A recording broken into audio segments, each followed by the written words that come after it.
ओम नमो भगवते वासुदेवाय। ओम नमो भगवते वासुदेवाय। ओम नमो भगवते वासुदेवाय। ओम ज्ञानतिमिरान्धस्य ज्ञानाञ्जनशलाकया चक्षुर्न्मीलितं येन तस्मै श्रीगुरवे नमः। हे कृष्ण करुणा सिंधु दीनबंधु जगतपते गोपेश गोपिका कांत राधा कांत नमस्तुते। तप्त कांचन गौरांगी राधे वृंदावनेश्वरी वृषभानुसुते देवी प्रणमामि हरिप्रिये। वाञ्छाकल्पतरुर्भ्यश्च कृपा सिन्धुभ्य एव च पतितानां पावनेभ्यो वैष्णवेभ्यो नमो नमः। जय श्री कृष्ण चैतन्य प्रभु नित्यानंद श्री अद्वैत गदाधर श्रीवासादि गौर भक्तवृंद। हरे कृष्ण कृष्ण कृष्ण हरे हरे, हरे राम राम राम हरे हरे। हरे कृष्ण। तो हम चर्चा कर रहे हैं श्रीमद् भगवद गीता से अध्याय 16, और कल हम चर्चा कर रहे थे अध्याय 16 का पहला श्लोक चर्चा कर रहे थे, और आज उसी क्रम में हम आगे बढ़ेंगे। तो हम चर्चा कर रहे हैं दैवी तथा आसुरीय स्वभाव। श्री भगवान वाच अभयं सत्व संसुद्धिर ज्ञान योग व्यवस्थितिः दानं दमश्च यज्ञश्च स्वाध्यायस्तप आर्जवम् अहिंसा सत्यमः क्रोधस्त्यागः शान्तिरपैशुनम् दया भूतेष्वलोलुप्त्वं मार्दवं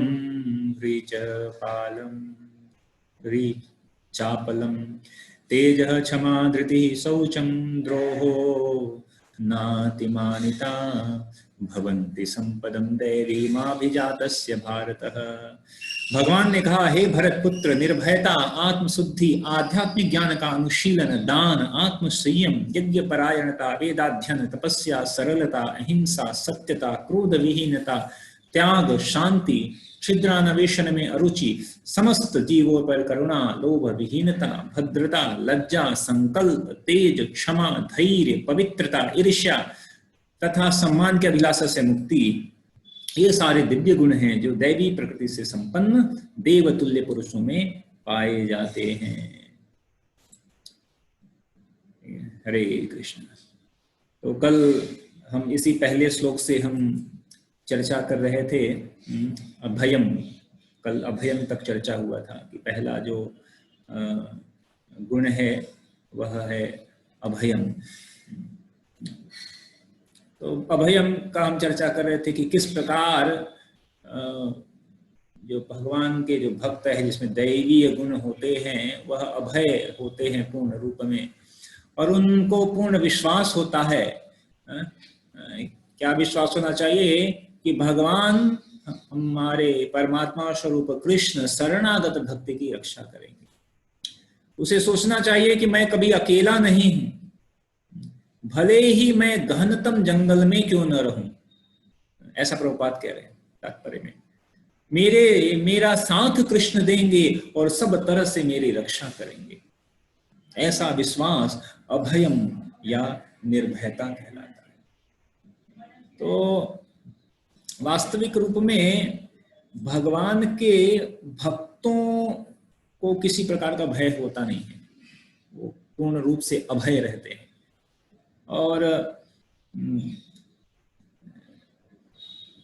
एक ही भय है जो भगवान के भक्तों को सताता है, या कह सकते दो भय।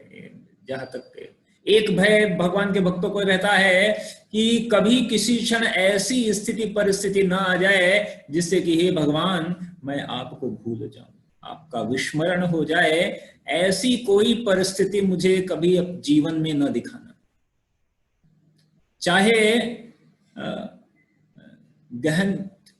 चाहे दुखों का पहाड़ दे दो, दुखों का पहाड़ दे दो, जो सबसे प्रिय वस्तु, व्यक्ति, स्थिति है वह सब छीन लो, चाहे आप दर्शन न देकर जो है आप मुझे मरमाहत करो, ऐसा चैतन्य महाप्रभु कहते हैं, या कुछ भी करो, वो सारी चीजें मंजूर है, स्वीकार्य है, सब कुछ स्वीकार्य है, लेकिन कभी ऐसी परिस्थिति या स्थिति मत लाना हे भगवान। ऐसे हमें प्रार्थना ऐसा करना चाहिए कि ऐसी कोई परिस्थिति मत लाना जिससे कि मैं आपको भूल जाऊं, क्योंकि जन्म जन्मांतरों से पता नहीं कितने अनगिनत, असंख्य अनगिनत जन्मों जन्मों से हम भगवान को भूले ही वे थे, और उस विस्मरण में जो है हम इतने दिन तक जो है भगवान से विमुख होकर हमने बिताया इस भौतिक संसार में। लेकिन अब किसी तरह भगवान के भगवत भक्तों की कृपा है ये, कि भगवत भक्तों की कृपा से हमें वापस से कुछ स्मरण हो रहा है धीरे धीरे भगवान का, तो वापस फिर कभी विस्मरण न हो। तो ऐसा भक्त हमेशा भगवान से प्रार्थना करते रहते हैं। और एक दूसरा भय भी भक्तों को सताता है। राजा रघुगण जो है, जब जड़ भरत पालकी ढो रहे थे राजा रघुगण का, और नीचे कुछ चींटियां थी, तो वो कभी इधर और कभी ऐसे ऐसे चल रहे थे चींटियों को बचाते हुए। तो राजा रघुगण जो है वो बाहर निकले, करे तुम्हें कैसे लगती हो, तुमको पालकी उठाना नहीं आता है? दिखने में तो ऐसे एकदम हुष्ट पुष्ट हो, और कैसे हो ऐसे? तो कौन हो तुम, कैसे?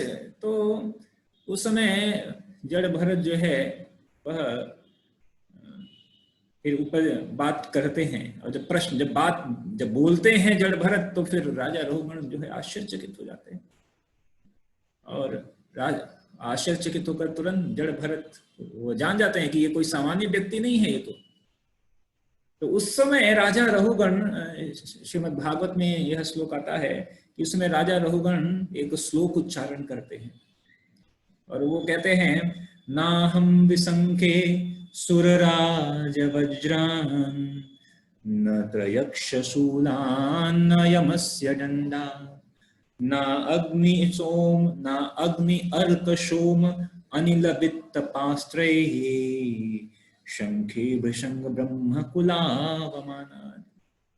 तो राजा रघुगण कहते हैं कि मुझे किसी से भय नहीं है। क्यों? क्योंकि भगवान के भक्त भय रहते हैं। देखिए, किसी चीज का भय नहीं है। कहां तक कि नाहम विशंखेश्वर राज वज्रान, इंद्र का के पास जो वज्र है जिससे उन्होंने बड़े बड़े राक्षसों का संहार किया, उस इंद्र के वज्र से भी डरता नहीं हूं मैं। नाहम विशंखेश्वर राज वज्रान न त्रयक्ष शूलान, तो मैं जो 3 शूल धारण करने वाले महादेव शिव के त्रिशूल से भी नहीं डरता। न त्रयक्ष शूलान न यमस्य दंडाद, और यहां तक कि यमदेव के पास दंड धारण करते हैं, जिससे समस्त जो है पापी प्राणियों को दंड देते हैं। कहते उस दंड से भी मैं डरता नहीं हूं। और इसकी बात क्या किया जाए, बाकी के भी जो अन्य अस्त्र हैं, ना अग्नि का अस्त्र, ना अग्नि अर्क मतलब सूर्य का अस्त्र, सोम मतलब चंद्र का अस्त्र, सोम अनिल हवा, वित्त कुबेर के पास भी एक दंड है। कहते हैं कुबेर किसी के भी दंड से, उनके पास जो हथियार है सबसे किसी से डरता नहीं हूं मैं। अगर एक चीज है जिससे मैं केवल डरता हूं, और वह क्या है, ब्रह्मकुलावमाना, केवल जो ब्राह्मणों और भगवत भक्तों की अवमानना से डरता हूं मैं। भगवत भक्तों की अवमानना, उनसे उनके प्रति उनके चरणों में किसी प्रकार का अपराध न हो जाए, केवल मैं इससे डरता। भक्त तो अभय रहता है, केवल भक्त को यह भय होता है कि हमसे किसी प्रकार का अपराध न हो जाए और भगवान का विस्मरण न हो जाए। अन्यथा भक्त जो है अभयम भयमात्मनि भूयिष्ठ, ऐसा जो है अभय रहता है। तो ये पहला गुण है। तो हम भगवान के जब भक्त होते हैं तो भगवान के भक्त के होने के नाते हम भी अभय, हमें भी अभय होना चाहिए, हमें भी डरना नहीं चाहिए किसी भी परिस्थिति। कोई दुख आया क्या हुआ, कोई हमारे जो भगवान हैं वो जो है वो परम, कई बार लोग ऐसा कहते हैं कि यहाँ तक कि भक्तों में भी कहते हैं अरे वो कुछ, कई बार लोग तंत्र मंत्र संत्र क्या कह वो काला जादू उनसे, तो ये सब कोई भक्तों पर असर नहीं करता है। नरसिंह देव भगवान अगर अपना रूप किसी को दिखा दे तो वहां पर कौन सा तंत्र मंत्र काम करने वाला है। तो नरसिंह, तो ऐसा कुछ अगर है तो तुरंत हमें नरसिंह देव भगवान की शरण में चले जाना चाहिए, वो अभय प्रदान करने वाले हैं। भक्ति विघ्न विनाशक, भक्ति में आने वाले समस्त विघ्नों को विनाश करने वाले हैं हमारे नरसिंह देव भगवान। एक अलग ही फ्लेवर में आए हुए हैं, वो विनाश करने वाले हैं। क्या विनाश करते हैं? सारे विघ्न को विनाश करने वाले। तो अगर कभी जो भक्ति में बहुत अगर विघ्न आ रहा है किसी भी प्रकार का, शारीरिक मानसिक सामाजिक, तो नरसिंह देव भगवान के शरण में जाइए, अभय प्राप्त करिए। तो ये पहला गुण है अभय का। आगे बढ़ते हैं, दूसरा है अभयम सत्व संशुद्धिर। दूसरा गुण है सत्व संशुद्धिर। तो सत्व संशुद्धि प्रभुपाद क्या कह रहे हैं? सत्व संशुद्धि का मतलब अपने अस्तित्व की शुद्धि, अपने अस्तित्व की शुद्धि। तो यह बहुत ही महत्वपूर्ण है कि अपने अस्तित्व। तो प्रभुपाद कह रहे हैं कि व्यक्ति को अपने अस्तित्व को शुद्ध करना होता है, और इसके लिए आश्रम में रहते हुए, चाहे वह संन्यास या किसी भी आश्रम में रहते हुए, आश्रम में पालन किए जाने वाले अनेक विधि विधान हैं। इनमें सबसे महत्वपूर्ण यह है, सन्यासी के लिए यहाँ पे प्रभुपाद बता रहे हैं कि सन्यासी को किसी स्त्री के साथ घनिष्ठ संबंध नहीं रखना चाहिए, उसे एकांत स्थान में स्त्री से बातें करने तक की मनाही है। भगवान चैतन्य महाप्रभु आदर्श सन्यासी थे, और जब वे पूरी में रह रहे थे तो उनकी भक्तों को उनके पास नमस्कार करने तक के लिए नहीं आने दिया जाता था, उन्हें दूर से प्रणाम करने का आदेश था। तो कहने का मतलब यहाँ पे विशेष सन्यासी की बात कर रहे हैं, लेकिन साथ ही साथ किसी भी आश्रम के लिए जब सत्व संशुद्धि की बात आ रही है तो अपने अस्तित्व की शुद्धि कैसे होगी? तो अस्तित्व की शुद्धि के लिए क्या करना पड़ेगा कि कुछ नीति नियम और विधि विधान जो शास्त्र संगत है, उन नीति नियम और विधि विधानों का हमें पालन करना पड़ेगा, उन विधि विधानों का हमें पालन करना पड़ेगा। तो क्या विधि विधान है? तो पहला प्रभुपाद ने इसलिए बनाया, strictly follow the four regulative principle. 4 नियम का हमें बहुत ही दृढ़ता पूर्वक हमें पालन करना है, 4 नियम का, या जो नियम दिए हुए। और जो है कोई भी जो भौतिकवादी लोगों का संघ हमें छोड़ना पड़ेगा। कई बार ऐसा होता है कि यार कि प्रगति क्यों नहीं हो रही है, क्योंकि भौतिकवादी लोगों का संग अभी भी हम अधिक मात्रा में कर रहे हैं। कोई कहेगा कि क्या करे, हमारा व्यापार है, हमारा जॉब है, हमें बाहर जाना पड़ता है, तो ठीक है, उसको छोड़ने की बात तो नहीं कर रहे, लेकिन जब भी आप बाहर जाएं तो वहां पर अपने हृदय के द्वारों को बंद करके जाएं। अच्छा, हृदय का द्वार उसको बंद कर लो, उसको खोलो मत, उस हृदय के द्वार को बंद कर लो। और बाहर जाकर हम दूसरों को संग दे सकते हैं, उनका संग न लें। कई बार जैसे भक्त भी कई बार पॉलिटिकल व्यूज और उसमें इतना निमग्न हो जाते हैं कि फिर ठीक है, जो बाह्य स्थिति परिस्थिति है, जाहिर सी बात है हम भी उसी समाज में रह रहे हैं, तो हम भी उससे प्रभावित तो होंगे, कोई संदेह की बात नहीं है। तो हम कुछ ऐसी स्थिति होती है जहां पर हम भी सपोर्ट करते हैं उनको, लेकिन हमारा उद्देश्य वो नहीं है। किसी पॉलिटिकल व्यू को लेकर चलना, वो कृष्ण भावनामृत का उद्देश्य नहीं। हाँ, लेकिन हम चूंकि ऐसे समाज में रह रहे हैं तो जहां पर हमें प्रचार कार्य आदि के लिए हमें कुछ फेवरेबल तो चाहिए, तो हम उनको सपोर्ट करते हैं, लेकिन हम उसमें इतने निमग्न न हो जाए, कि कृष्ण भावनामृत का अभ्यास करने के लिए उसमें समय कम पड़ जाए। तो यहां तक कि प्रभुपाद ने एक बार कहा था कि नहीं, जैसे वेजिटेरियन, शाकाहारी बनना, तो शाकाहारी बनना बहुत बढ़िया है, बहुत अच्छा है, और हमारा तो सिद्धांत है, 4 नियम में यह सिद्धांत आता है शाकाहारी कि किसी प्रकार का मांस भक्षण अभक्ष्य न करना। लेकिन प्रभुपाद ने कहा कि हमें वेजिटेरियन का प्रचार नहीं करना है, हमें कृष्णटेरियन का प्रचार करना है। Become Krishnatarian, then you will become automatically vegetarian.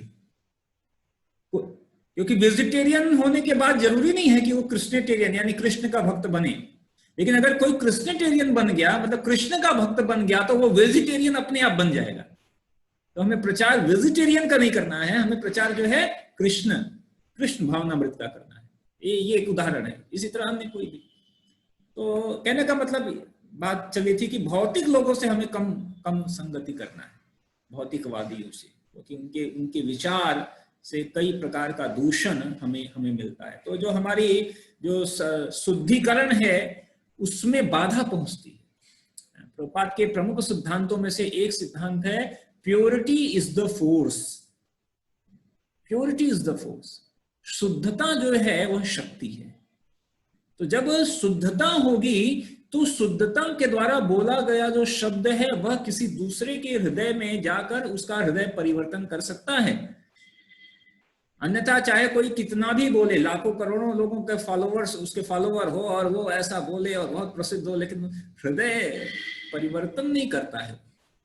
हृदय परिवर्तन कब करता है? जब व्यक्ति स्वयं शुद्ध रूपों में आचरण करता है, और तब वह जब बोलता है तो उसके शब्दों में, क्योंकि जब शुद्ध हृदय से बोला गया है, हृदय के अंदर भगवान परमात्मा स्थित है, और जब वह परमात्मा जो है संतुष्ट होते हैं और वहां से कोई शब्द जब जाता है तो वह दूसरे के हृदय में स्थित परमात्मा वहां पर है, ऑलरेडी विद्यमान है, और फिर तब जाकर वह व्यक्ति जो है उसका भी हृदय परिवर्तन होता है। यहां से सेंसन करते हैं ये सारे जो सबके हृदय में एक ही परमात्मा है, अलग अलग है नहीं कि मेरे अलग में अलग है, उसके हृदय में अलग है। तो हमारे हृदय में स्थित परमात्मा देखते हैं कि हम कितनी शुद्धता, अंदर कितनी शुद्धता है, बाहर कितना बोल रहे हैं। हम बाहर बहुत बड़ी बड़ी बात बोल रहे हैं लेकिन अंदर शुद्धता नहीं है, तो फिर वह उतना प्रभावशाली नहीं होगा, वह दूसरों को उतना परिवर्तित हृदय परिवर्तन नहीं कर पाएगा। तो कहने का मतलब कि संसत्व संशुद्धि बहुत ही महत्वपूर्ण है, जिससे कि हृदय के अंदर यह जो शुद्धिकरण है, और इस शुद्धिकरण में सबसे जो दूषित करने का काम करती है वह है जो है काम क्रोध, विशेष रूप से जो काम वासना है, ये काम वासना वह दूषण का कार्य करती है। तो श्रीमद् भागवत में उल्लेख है कि अगर किसी को काम वासना मतलब इच्छाएं भी और काम दोनों, और जितने भी है क्रोध लोभ मोह, ये सब काम का ही विकृत रूप है। ये सारे काम से ही आते हैं, काम से फिर क्रोध, फिर लोभ, फिर मोह, ये सब उसी से। कहते हैं कि अगर कभी काम का आक्रमण हो, भगवद गीता में तो भगवान ने कई चीजें बताए, आवृतम ज्ञानमेतेन ज्ञानिनो नित्य वैरिण काम रूपेण कौन्तेय दुष्पुरेण नलेन च। आवृत कर देता है, ज्ञानियों के ज्ञान को भी आवृत कर देता है। तो ऐसा जब आवृत करना शुरू हो या काम का आक्रमण हो, तो जो है जो हमारे भगवान हैं तो वह काम को परास्त करने वाले हैं भगवान, ठीक है। तो भगवान का नाम है मदन मोहन। मदन मतलब कामदेव, और मदन को मोहित करने वाले हैं मदन मोहन। और इसलिए राधा रानी का नाम आता है मदन मोहन मोहिनी, और जो मदन मोहन को भी मोहित करते हैं उसका नाम है मदन मोहन मोहिनी। तो भागवत में आया है कि काम वासना को अगर हटाना है तो सुखदेव गोस्वामी उल्लेख करते हैं, हासम हरेव नथाखिल लोक तीव्र शोकाशुसागर विशोषण हत्यमदारम सम्मोहनाय रचितं निजमाययाश भ्रूमंडलम मुनिकृते मकरध्वजस्य। तो भगवान, ये जब काम का आक्रमण हो तो क्या करना चाहिए? भगवान का सुंदर दर्शन करना चाहिए। और दर्शन भी क्या दर्शन का? हासम, भगवान का जो मुखमंडल है जिसमें मंद मंद मुस्कान है भगवान का, हासम। अखिल लोक तीव्र, सारे इस जगत के जितने भी दुख है भगवान के मंद मंद मुस्कान का दर्शन करने से वो सब समाप्त हो जाता है। और विशेष रूप से काम के लिए बताया, सम्मोहनाय रचितम निजमाय याश भ्रूमंडलम। भ्रूमंडल मतलब ये दोनों भव के बीच का जगह जो है, या ये भगवान की भव है। भ्रूमंडल मतलब ये भव है, पूरा भव, आईब्रो जिसे कहते हैं, आईब्रो। तो अगर किस काम सताए तो भगवान के आईब्रो पर अपना ध्यान केंद्रित करके उसके ऊपर चिंतन, उसको दर्शन करना चाहिए कि भगवान की जो, एक तो भगवान की आंखें इतनी सुंदर हैं, कमल नयन जो है, दलायताक्षम, कमल के पंखुड़ियों के समान, कमल के समान भगवान की आंखें, और उस आंखों के ऊपर जो भगवान का जो भौहें हैं, आईब्रो है, तो वो कहते हैं भ्रूमंडलम मुनिकृते मकर ध्वजस्य। वो मकर ध्वज मतलब कामदेव को परास्त करने वाला है। जब भगवान नृत्य कर रहे थे, रास नृत्य, और कामदेव आया था उनको अपना बाण लेकर, विशेष धनुष लेकर, और पेड़ के ऊपर छिपकर कामदेव जो है प्रतीक्षा कर रहे थे, कब मैं बाण छोड़ू, कब मैं बाण छोड़ू। और भगवान इतनी तीव्रता से नाच रहे थे, इतनी तीव्रता से वो नृत्य कर रहे थे कि वो मतलब ऐसे उनको समझ नहीं रहा था कि कैसे, कब मारे। और भगवान ऐसे नृत्य करते करते ऐसे नृत्य करते हुए ऐसे तिरछी नजरों से बस अपने ये जो भाव हैं उसको ऐसे भ्रिकुटी ऐसे थोड़ा तिरछी करके देखा कामदेव को, और कामदेव ने देखा भगवान को, और कामदेव वहां से वृक्ष पर से धड़ाम से नीचे गिर गए बेहोश होकर। भगवान के तिरछी नजर के कामदेव अपना बाण चलाने को सोच रहे थे, लेकिन भगवान के वो कहते हैं ना, नजर का जो भौहों का जो बाण जब लगा तो कामदेव परास धड़ाम से नीचे गिर गए। इसलिए कहते हैं भ्रूमंडलम मुनिकृते मकर ध्वजस्य। तो अगर आक्रमण हो काम का तो भगवान के, और साथ ही साथ भागवत में एक और उल्लेख है कि हमें प्रार्थना करनी चाहिए। किससे प्रार्थना करनी चाहिए? चार कुमार से, चतुष कुमार से। यह भी भागवत में वर्णन है कि जो चार कुमार हैं, चतुष कुमार, तो उनसे भी जब हम ऐसा प्रार्थना कर सकते हैं इस काम को हटाने के लिए। और साथ ही साथ जाहिर सी बात नरसिंह देव से प्रार्थना कर ही सकते हैं। तो कहने का मतलब प्यूरिफिकेशन ऑफ वंस एग्जिस्टेंस, जो हमारा अस्तित्व, जब तक हम शुद्ध नहीं होंगे, पिछले बार में हम चर्चा कर रहे थे कि जब तक हम पूर्ण रूप से शुद्ध नहीं होंगे हम भगवान के धाम को जा नहीं सकते हैं। तो इसीलिए अपने अस्तित्व की शुद्धता बहुत ही महत्वपूर्ण है, और इसीलिए हम यह भगवान के नाम का जप भी इसलिए कर रहे हैं कि जिससे हम शुद्ध हो जाएं, क्योंकि जब तक शुद्ध नहीं होंगे तब तक भगवान के प्रति प्रेम कहां से आएगा? भगवान के प्रति प्रेम कहां से आएगा? तो प्रेम है, प्रेम का विकृत रूप है काम, वो काम ही रहता है, प्रेम नहीं आता है। तो जब तक यह इसकी शुद्धिकरण नहीं हो जाएगा तब तक जो है प्रेम का विकास नहीं होगा। तब तक हम बस कहेंगे कि मुझे भगवान से प्रेम है, लेकिन प्रेम वास्तव में प्रेम नहीं है। तो पहले इसका शुद्धिकरण हमें करना पड़ेगा। तो यह दूसरा दैवी गुण है जो कि दैवीय जो है, दैवी गुणों में से यह दूसरा दैवी गुण है, सत्व संशुद्धि। ठीक है। तीसरा दैवी गुण है अभयम सत्व संशुद्धिर ज्ञान। ज्ञान महत्वपूर्ण है। तो ज्ञान, तो प्रभुपाद देखते हैं ज्ञान के बारे में प्रभुपाद क्या कह रहे हैं। तो प्रभुपाद कह रहे हैं कि यदि भक्त वास्तव में उन्नत है तो उसे गुरु का आदेश प्राप्त होता है, तो उसे तर्क तथा ज्ञान द्वारा कृष्ण भावनामृत का उपदेश करना चाहिए। और यदि वह इतना उन्नत नहीं है तो उसे संन्यास आश्रम ग्रहण नहीं करना चाहिए। लेकिन यदि किसी ने पर्याप्त ज्ञान के बिना ही संन्यास आश्रम स्वीकार कर लिया है तो उसे ज्ञान अनुशीलन के लिए प्रामाणिक गुरु से श्रवण में रत होना चाहिए। सन्यासी को निर्भीक होना चाहिए, उसे सत्व संशुद्धि तथा ज्ञान योग में स्थित होना चाहिए। प्रभुपाद करें कि ज्ञान योग में स्थित होना पड़ेगा।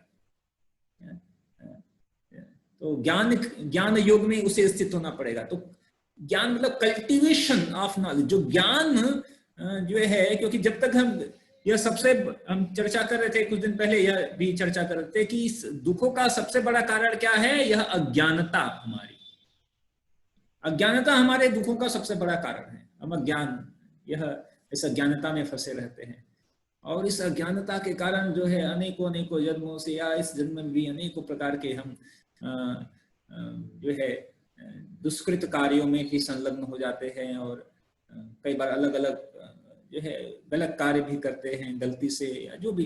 तो जब ज्ञान आ जाएगा तो फिर वह यह अज्ञानता जो है वह समाप्त हो जाएगी। श्रीमद् भगवद गीता में भगवान 10.10 में 10वें अध्याय का 10वां श्लोक, शायद हम चर्चा भी कर चुके हैं, उसमें भगवान कहते हैं तेषां सतत युक्तानां भजतां प्रीति पूर्वकं ददामि बुद्धिर्योगं तं येन माम् उपयान्ति ते।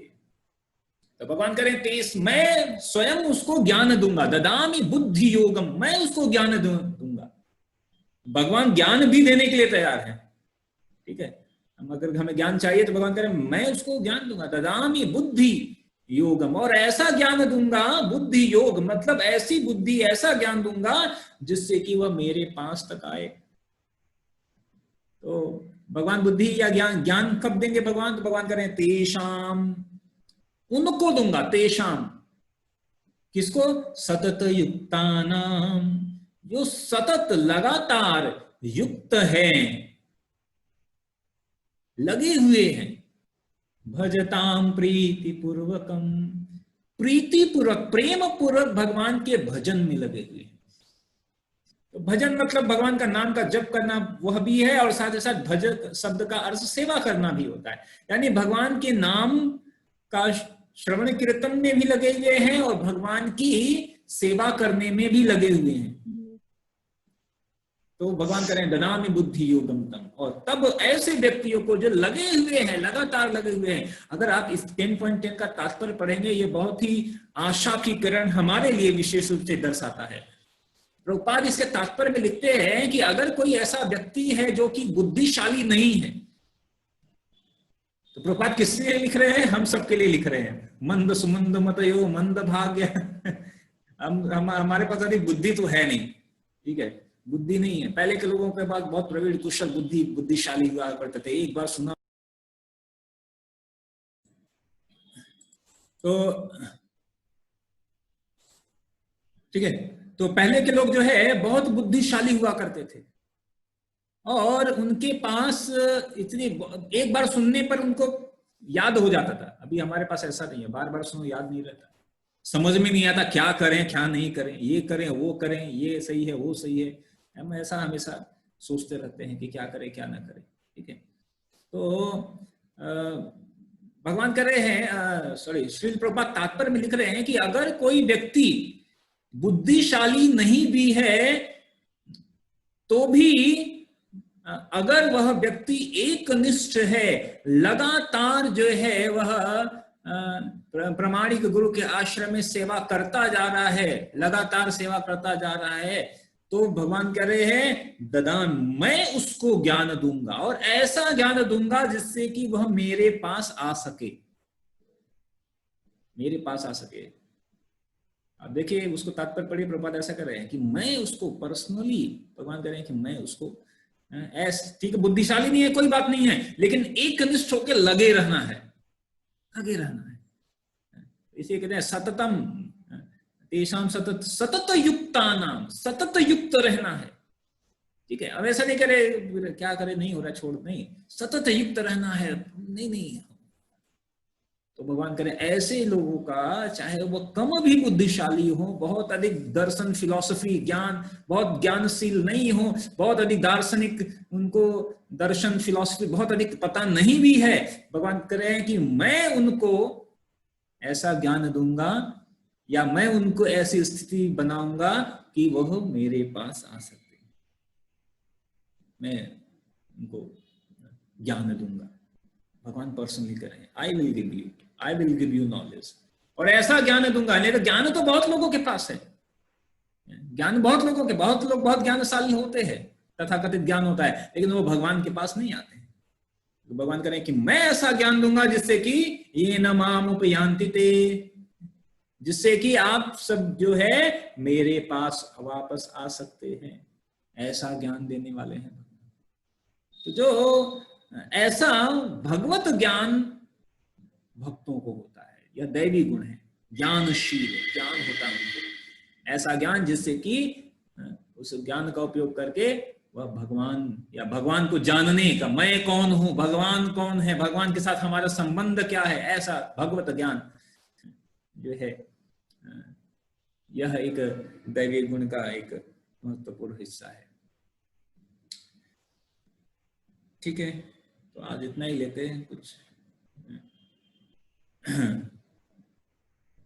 ठीक है, ज्ञान का अगला ये जो है, अगला क्या है, ज्ञान योग व्यवस्थित दान, अगला दान है, तो दान का चर्चा कल से करेंगे क्योंकि 2 मिनट बाकी है। कोई प्रश्न है तो ले सकते हैं, कोई प्रश्न। हरे कृष्ण।